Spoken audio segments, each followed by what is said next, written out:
Bonjour à tous et bienvenue dans ce nouveau tutoriel consacré à Blender. Je m'appelle Yves Pereira et dans ma dernière vidéo, je vous ai montré comment télécharger et installer Blender. Il est maintenant temps de se mettre les mains dans le cambouis. Je vais dans cette vidéo vous montrer les bases de Blender. Vous allez apprendre à naviguer dans le logiciel, vous découvrirez les différentes vues, les widgets, les types de 3D de Blender et donc sans plus attendre, ouvrons ce logiciel. Donc, dans ma dernière vidéo, je vous ai parlé, lorsqu'on ouvrait Blender, j'ai ouvert Blender une première fois, et je vous ai montré la splash screen qu'on avait au début. Je vous ai dit que quand on voulait quitter cette splash screen, il fallait cliquer n'importe où, ailleurs des différents liens qu'il nous propose au début. Donc c'est ce qu'on va faire. Alors avant de commencer, au tout début, juste une question d'habitude, je vais juste aller là-haut, sur ces deux flèches là, et cliquer dessus, pour maximiser l'écran. Et voilà, du coup Blender prend toute la place de l'écran et on est vraiment plongé dans le logiciel. Alors oui, ça fait peur, il y a plein de boutons partout, on est paumé, on se demande où est-ce qu'on est. Vous inquiétez pas, je suis là, je vais être votre guide et tous ces boutons vous seront détaillés, pas forcément dans ce logiciel, dans cette vidéo, mais dans les prochaines qui viendront plus tard. Pour l'instant, je vais vous familiariser un peu avec oui, l'interface vraiment basique. Qu'est-ce qu'on a au début quand on ouvre sur Blender? L'interface se découpe en plusieurs fenêtres, comme on peut le voir. En haut, c'est ce qu'on appelle la fenêtre des tâches, avec le fameux file, fichier en fait en anglais, où on peut ouvrir, créer de nouveaux fichiers, de nouveaux projets, ou enregistrer ses projets, et plein d'autres trucs. Et les autres boutons qui sont à côté sont spécifiques à Blender, bien sûr j'y reviendrai, et en fonction de ce qu'on voudra faire, ça nous sera utile, donc j'y reviendrai en temps voulu dans les tutos qui suivront. En dessous de cette barre des tâches, on a la vue 3D. C'est la vue la plus importante, celle qui prend le plus de place, en même temps on est dans un logiciel de 3D, qu'est-ce que vous voulez. À noter que le panneau qui est sur la gauche ici fait partie de la vue 3D. C'est juste un panneau d'outils qui nous seront utiles quand on modélisera des choses. En dessous de cette vue 3D, je reviendrai sur ce qu'elle contient plus tard, nous avons ce qu'on appelle la timeline. C'est une barre de temps qui nous sera utile quand on fera de l'animation, hein, vu que c'est sur le temps, certains considèrent le temps comme une quatrième dimension. Donc voilà, on utilisera le temps quand on fera des animations plus tard. En fait, elle nous permet juste de voir les images à laquelle on se situe, vu que l'animation n'est qu'une succession d'images. Mais bon, passons. La dernière fenêtre, qui est le dernier panneau qui sépare qui constitue, cette interface, c'est le panneau de droite, c'est le panneau des menus.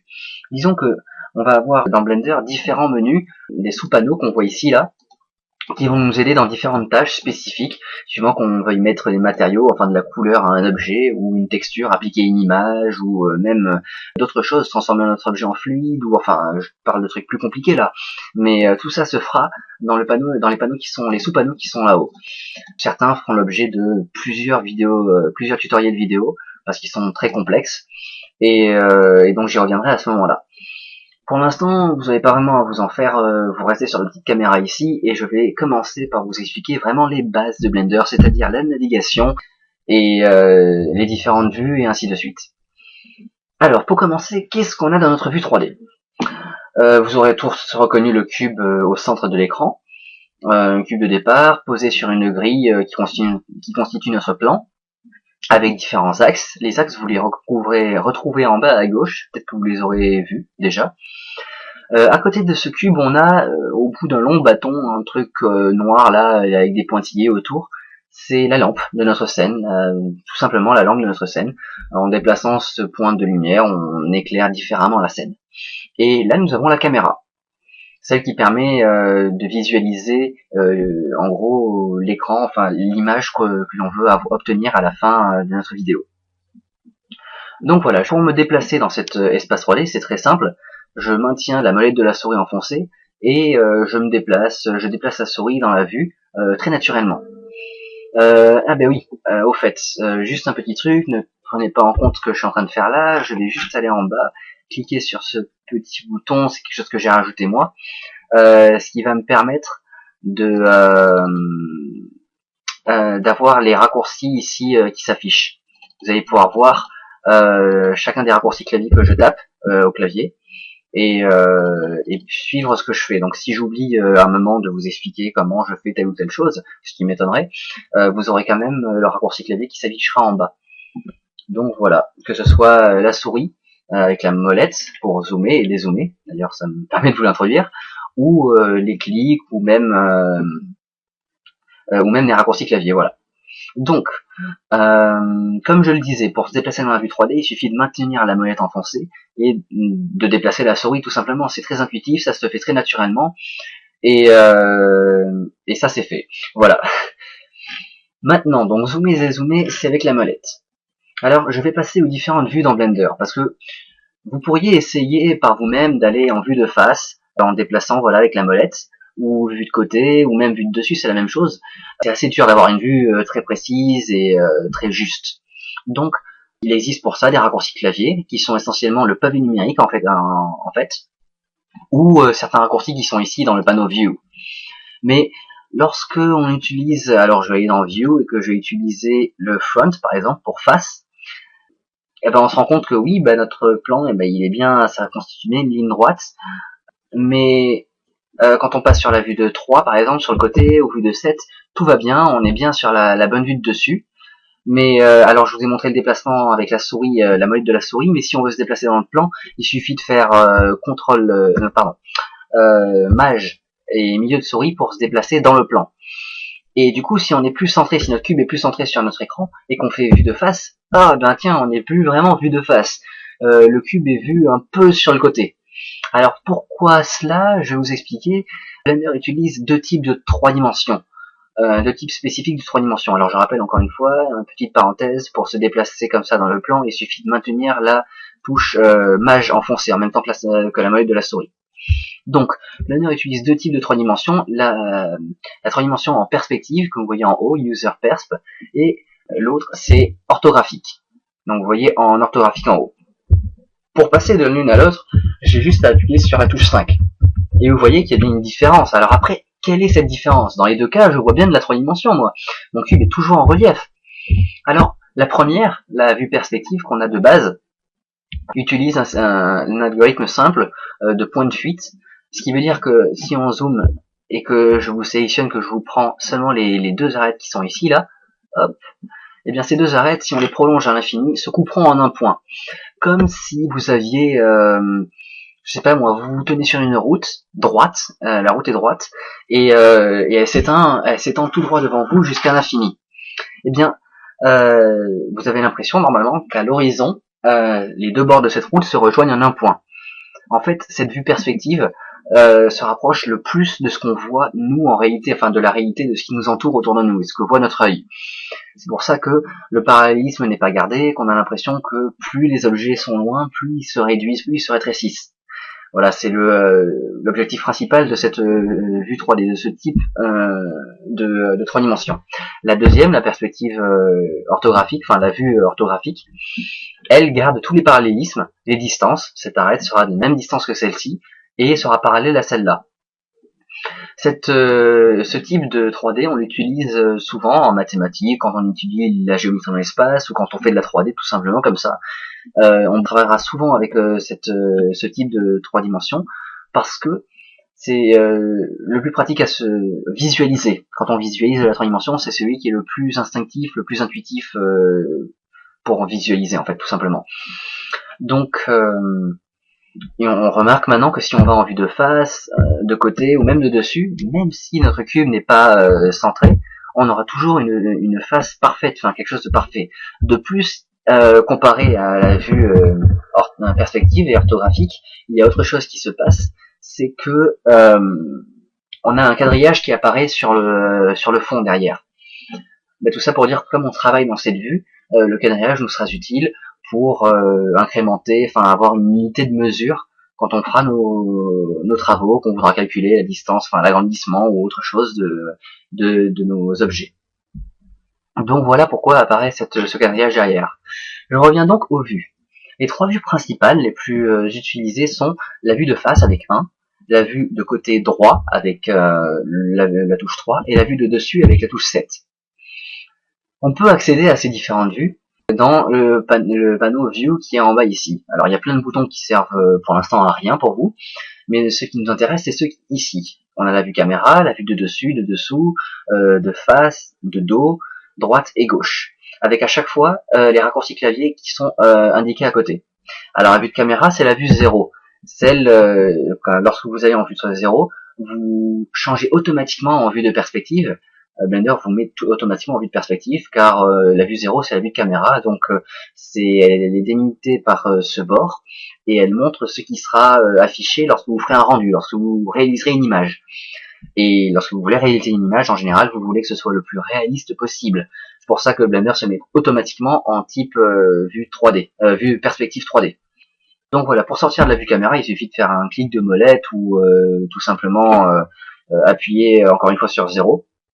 Et vous revenez, si vous étiez en vue ortho, vous revenez dans la vue orthographique. Sans problème. Donc je vous ai vue de face, vue de côté et vue de dessus. Dans les raccourcis que vous voyez avec View, vous voyez que des fois il y a un contrôle. Le contrôle est très utile, il permet de faire l'inverse des vues qu'on vous donne. Par exemple, 1 c'est face, et bien si vous faites CTRL 1, vous aurez la vue de dos. 3 c'est la droite, et bien si vous faites CTRL 1, CTRL 3 je veux dire, vous aurez la vue de gauche. En haut il y a marqué ortho, mais avant il y a marqué left pour dire que c'est gauche, ou si vous faites 3, right pour dire que c'est droite. Donc vous savez toujours en haut à droite dans quelle vue vous vous situez. User, c'est pour dire que vous êtes dans l'espace 3D autour, vous vous déplacez un peu autour dans l'espace. Voilà, voilà. Donc, il reste des touches sur notre raccourci clavier, sur notre pavé numérique. Ça veut dire qu'on a la 1, c'est la face, 3, c'est le droit, côté droit, et 7, c'est la vue de dessus. Si on fait CTRL, on a l'inverse. Alors maintenant, on sait aussi que 5 fait passer d'une vue à l'autre, d'une perspective à une autre, et 0, c'est la vue caméra. Mais que font par exemple 2, 8, 4 et 6? Alors le 8, le 2 et le 8 vous permettent de faire rouler, enfin de faire tourner, de tourner autour de votre objet verticalement. 2 et 8, voilà, dans les deux sens. Et le 4 et le 6 font la même chose, mais horizontalement. Voilà. Maintenant le 9, c'est la seule touche qui ne sert strictement à rien. Vous pouvez appuyer autant de fois que vous voulez sur le 9, vous ne ferez rien du tout. Donc voilà, ça c'était pour les différentes vues dans Blender. Maintenant, je vais vous montrer comment sélectionner un objet, parce que c'est un point très important dans Blender, c'est quelque chose qui, je pense, sera le plus dur à assimiler. Et oui, ça paraît bizarre, hein, une sélection, comment ça peut être dur à assimiler. Et ben, je vais vous expliquer. Jusqu'à présent, quand vous utilisez votre ordinateur pour n'importe quel logiciel, internet, n'importe quel programme, et ben vous sélectionnez avec un clic gauche, vous faites un double clic gauche ou un clic gauche tout simplement, à la limite, et ça vous sélectionne votre truc. Là, vous pouvez essayer de sélectionner votre lampe ou votre caméra, mais ça ne sera pas sélectionné. Tout ce qui bougera, c'est ce petit curseur 3D que vous avez au centre. Je reviendrai sur ce curseur 3D plus tard, il est très utile quand on sait s'en servir. Donc je reviendrai là-dessus. Mais pour l'instant, il vous sert strictement à rien. Et vous ne sélectionnez toujours pas vos objets, même en faisant un clic gauche. Donc voilà, ce qu'il faut faire, vous vous en doutez maintenant un peu, je pense à présent, c'est un clic droit. Et bien quand vous faites un clic droit, vous sélectionnez votre objet. Là, je peux sélectionner ma caméra ou ma lampe. Et qu'est-ce qui se passe à ce moment-là? On voit que le cube n'est plus entouré de orange. C'est la lampe qui est entourée d'orange ou qui se transforme en orange. C'est logique, c'est parce que la sélection est montrée en tant que orange. Donc tout ce qui est orange, c'est vous montre ce que vous avez de sélectionné. Même si vous faites des shift sélection, donc maintenez la touche shift et que vous sélectionnez le cube en même temps que la lampe, vous aurez le cube qui sera entouré en orange plus la lampe qui restera en orange. Tout ça pour vous montrer que ce sont tous les objets qui sont sélectionnés, qui sont orange.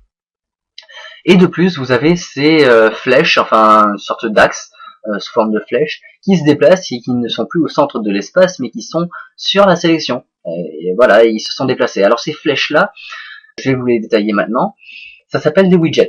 Alors on appelle ces flèches les widgets. Ce sont des outils très pratiques lorsqu'on veut pas se servir des raccourcis clavier et qu'on veut être vite fait, qu'on veut travailler rapidement avec la souris. Là, ce sont les widgets de déplacement. Ce sont les flèches. Donc, les flèches représentent les widgets de déplacement. C'est-à-dire que si je sélectionne ma flèche, et c'est là que ça devient compliqué parce que cette fois-ci, il faut faire un clic gauche pour la sélection, je sélectionne le widget et je peux déplacer mon cube, suivant l'axe que j'ai sélectionné. Si je sélectionne la flèche rouge, je déplace mon cube suivant l'axe rouge. Et si je sélectionne la flèche bleue, je déplace mon cube suivant la flèche bleue. C'est très naturel, très instinctif. Alors maintenant, mon cube est revenu au centre de l'origine. Je vais vous expliquer comment j'ai fait ça. Parce que si je relâche mon clic à cet endroit-là, normalement, le cube reste à l'endroit auquel j'ai lâché ma souris. Cependant, lorsque vous êtes en train de faire quelque chose, vous êtes en train de faire une manipulation, si vous êtes toujours dans l'action, il est possible de faire un clic droit simultané avec votre clic gauche. Là, j'ai toujours mon clic gauche enfoncé. Il est possible de faire un clic droit simultané et j'annule l'opération que je viens juste de faire. Si sinon je viens de faire mon opération, ça y est, j'ai cliqué, j'ai lâché, mon cube est resté ici, il est plus au centre du repère. Là, je veux annuler la dernière opération faite, comme dans la majorité des programmes. Il suffit de faire CTRL Z et j'annule la dernière opération qui a été faite. Du coup, mon cube revient au centre de l'origine, là où il était tout à l'heure. Alors maintenant qu'on sait se déplacer partout, on a appris à utiliser les widgets de déplacement, je vais vous montrer d'autres widgets encore qui existent. Parce que ce ne sont pas les seuls.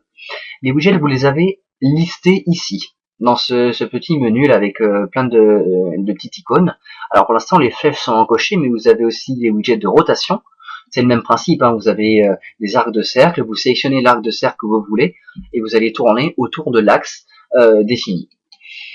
À noter quand même, avec ces widgets-là, que le cercle blanc qui est autour vous permet de faire tourner votre objet autour, alors comment dire, autour du plan dans lequel vous vous situez, enfin autour de votre vue actuelle.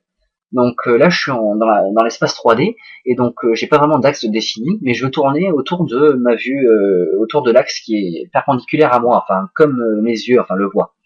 Et donc je clique sur ce cercle blanc et je tourne autour de la vue actuelle, de ma vue actuelle.